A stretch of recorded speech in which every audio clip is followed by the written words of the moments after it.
C'est un espace discret, dépositaire d'un pan de notre passé. Le musée naval de Mahébourg conserve précieusement ses reliques. Mémoire d'un temps révolu où la mer du Grand Port était le théâtre de batailles navales épiques. De temps en temps, ces grands voiliers qui sillonnaient jadis nos mers refont surface dans l'imaginaire.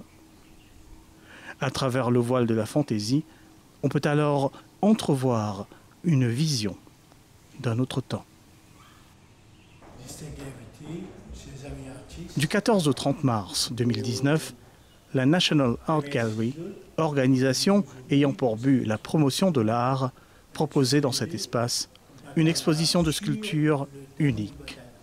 La thématique, l'histoire navale de notre pays. Les artistes mauriciens à travers l'île et à l'international.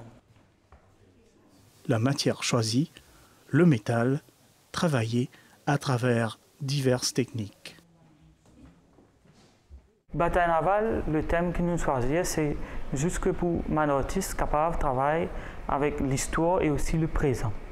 Et comme nous connaissons, nous à Mahébourg, dans le musée, qui consacrait beaucoup l'espace à l'événement qui passait concernant le bataille navale. Et aussi, nous avons un artefact ici qui fait référence à la bataille navale. Et nous avons aussi dans l'art contemporain qui est ici un exemplaire de même bateau, un œuvre d'art qui représente un bateau, qui nous a fait la comparaison avec une maquette bateau qui est dans le salle.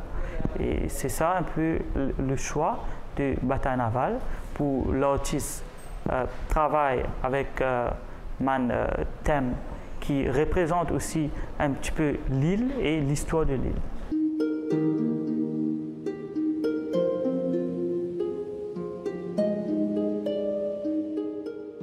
Façonner le métal, maîtriser le grossier pour en extraire l'élégance.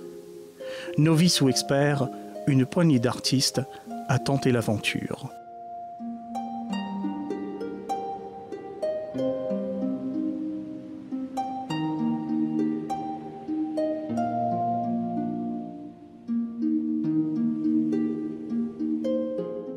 Il y a une dizaine d'artistes, il y a une quinzaine d'œuvres. Ce qui me content aussi là-dedans, c'est la variété des œuvres. Ce n'est pas simplement des bateaux, des choses comme ça.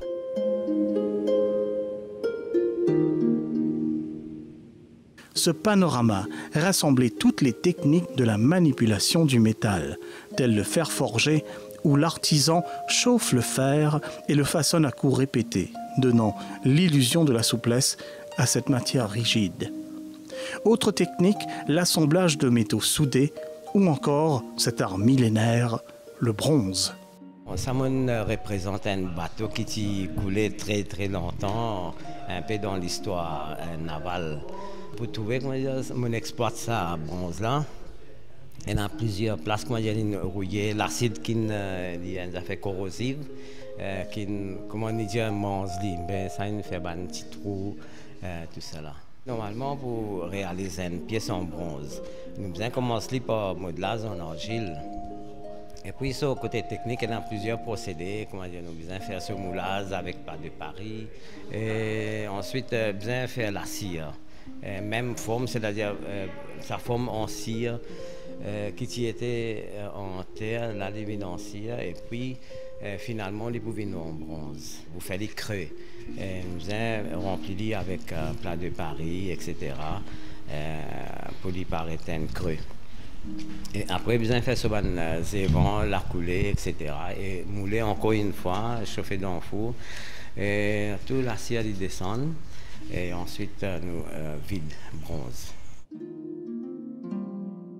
À l'opposé de l'aspect unifié du bronze, les assemblages de fer sont de véritables mariages de formes et de textures. Un savant mélange de hasard et de calcul. Le brut garde son identité, mais s'imbrique dans un ensemble pour articuler un sens nouveau. Tout le temps, l'exposition c'est un peu plus ouvert, c'est-à-dire nous laisse la possibilité à des artistes de s'exprimer, de proposer une peinture, une sculpture, etc., etc. Mais cette fois-ci, pour la première fois, si je ne me trompe pas, nous pouvons faire une exposition thématique LOL. Donc nous pouvons dire à ce n'est pas simplement qu'il y a la peinture, la sculpture, il y a des autres choses qui pas beaucoup, comment je peux dire auparavant, pas beaucoup du monde connaît. Le grand public pas connaît. Et même un artiste qui fait ça dans l'ombre, qui va montrer et puis dire que voilà, les choses qu'ils m'ont récupérées, ils viennent une œuvre d'art. Je trouve que du monde parfois peut regarder ça avec intérêt, peut dire ah, d'une coupe ça telle façon, d'une fait ça, d'une prend telle pièce. Ça devient une puzzle qu'ils eux-mêmes peuvent reconstituer, etc.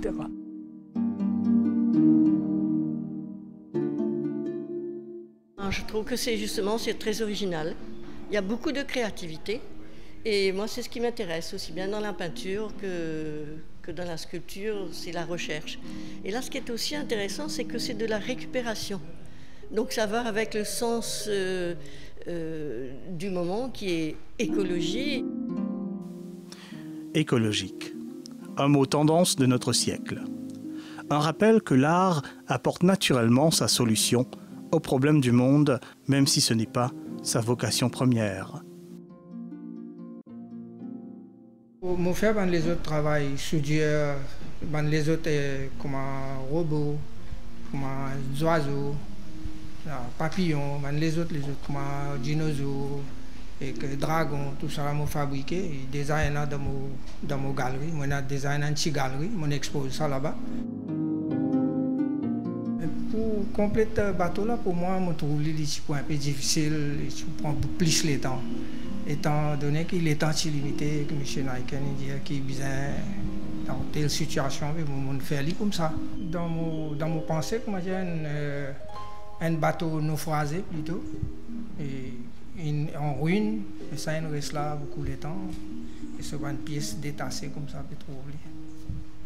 Et dans sur un canot, sur une boule, tout ça.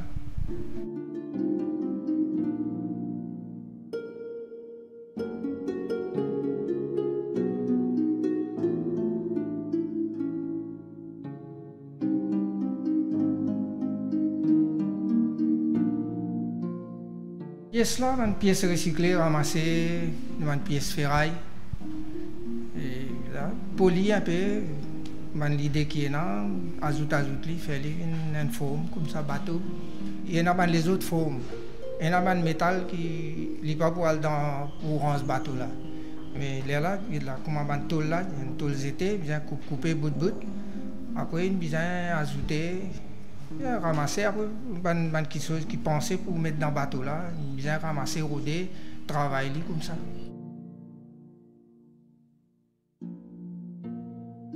Dans cette salle exiguë, chaque pièce porte la marque de son créateur.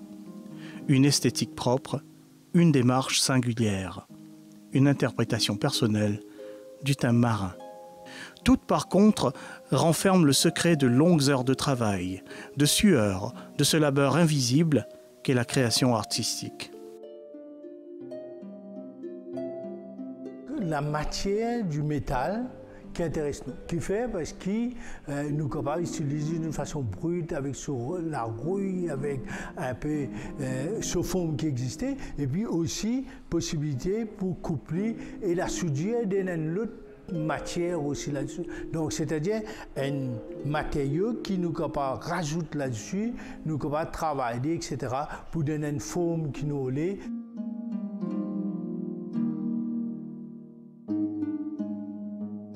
On choisit pour faire un bateau et comment nous trouver, on essaie comment dire faire paraître un petit peu vieux de par sur une matière qui m'ont servi même, il paraît à l'ancienne. Et aussi, je fais un bateau et une langue parce que forcément, il est présent dans beaucoup de bateaux. C'est un qui tient un bateau, comment nous dire. Donc là, je gagne justement un élément qui m'a trouvé, si je servi, assemblé ensemble, il cas donne-moi une langue. Là, je enlevé à ça. La beauté du métal ne se livre pas au premier venu. Depuis des millénaires, l'humanité perfectionne les techniques et les procédés afin de faire obéir cette force de la nature, Aujourd'hui encore, ce médium donne aux sculpteurs du fil à retordre, un défi à relever avant d'aboutir à la beauté de la création. D'abord, mon inspiration de un artiste qui a habitué à faire une scrap metal sculpture. Par exemple, il y a M. Vic Koumorsib-Deyal, il y a M. Bicon. Donc, c'est la première fois qu'il m'a essayé cette technique-là. Et déjà, quand je design une vieille ferraille, et je essayé. Donc, il y a une pièce bicyclette et aussi un morceau de ferraille qui est resté dans la construction. Il y a quelque chose qui nous a oublié de nos façons, mais une fois que nous avons besoin d'après ça, un élément qui nous gagne là. Je peux dire, moi, il y a un élément de danger là-dedans parce que quand moi, je suis soudeur, je fais ça parce que je suis content d'expérimenter avec une nouvelle technique qui ne m'a pas essayé avant. Mais je peux dire, après avoir essayé, que c'est une technique qui demande beaucoup de concentration et précaution aussi. Parce que, comme on dit, des fois, comme on dit, on a besoin d'un coup de ferraille, on a besoin de coubler d'une certaine façon, manier. Donc, il y a assez hectique.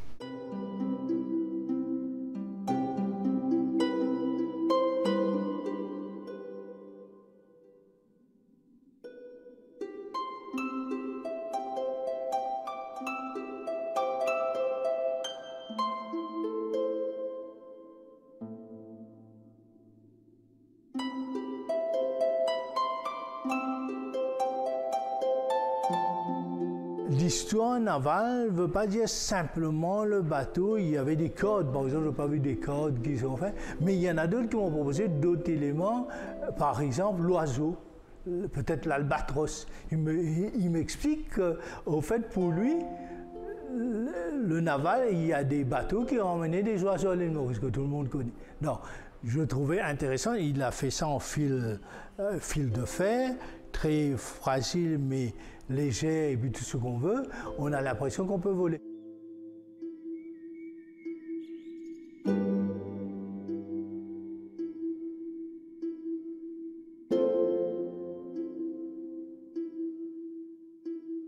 Comme beaucoup d'artistes, plutôt que nous driven par nos passions. Okay? C'est travail, vendre, les bons, mais sinon nous continuons à exercer, c'est juste avec nos passions. Donc moi, pour moi, c'est vraiment content de créer, expérimenter avec ma nouvelle technique, etc. Et je suis content de mon initiative, par exemple, National Art Gallery organise souvent beaucoup d'événements que nous avons l'occasion de participer. Talent, passion, un partage en toute humilité, art, imaginaire, nostalgie, passé recomposé. Depuis, le musée naval de Mahébourg a retrouvé son air habituel. Lui aussi renferme ses secrets, qui ne demandent qu'à être découverts. Des objets immobiles qui pourtant frétillent de vie, tels des éclats de lumière sur la peau d'une mer de fer.